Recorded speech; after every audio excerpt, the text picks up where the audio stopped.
ASUS has what they're calling a nearly $20,000 system that they're giving away in part with Make-A-Wish Foundation here at PAX West 2017. We just had a chance to check it out and have some cool B-roll of it. This system was contributed to by a number of companies, ASUS being the main one. They're here showing it off using a Maximus 9 Extreme motherboard, but also got to give a big shout out to PC Junkie Mods and Blue Horse Studios, who did the modification work, introducing the very cool Guardians of the Galaxy theme with Little Groot. So Little Groot's up there. There's a tape deck with the awesome mix. Volume 1 or 2 is in it, which is of course a reference to the movie. So pretty cool stuff.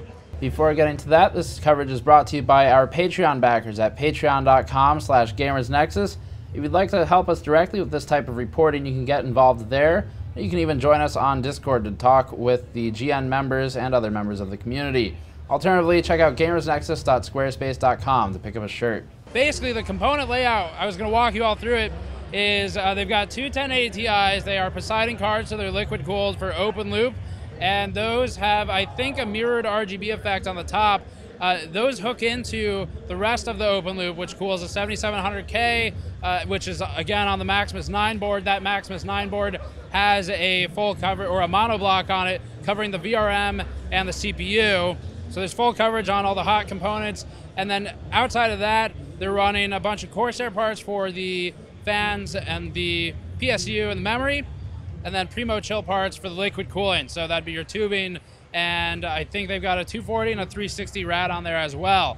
Corsair's got 32 gigabytes of Vengeance RGB LED memory in the system, and then they also have an HX1000 power supply in there, again powering the two 1080 Ti Poseidons, which are of course an SLI.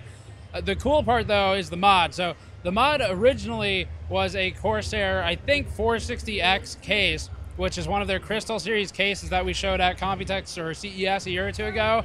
So that, you can't even recognize it anymore. It's been completely overhauled. The front of it is an old cassette player. It does not work, unfortunately, but it looks like one, and it's got an actual functional cassette player door that opens, and you can pull the tape out.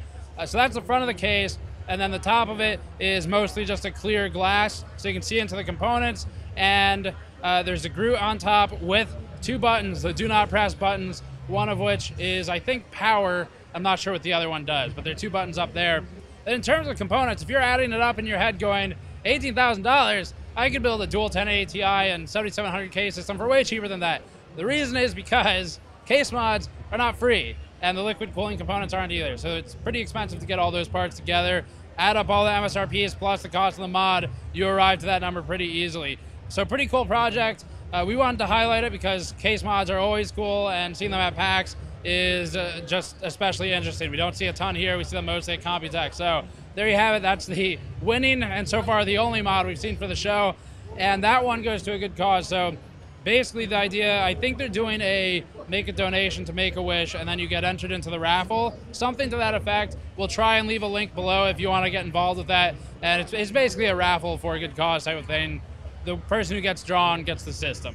So pretty cool stuff. Wanted to highlight it. As always, you can subscribe for more coverage from PAX West and other shows that we go to. Thank you for watching. Patreon.com/gamersnexus. Help us out directly. I'll see you all next time.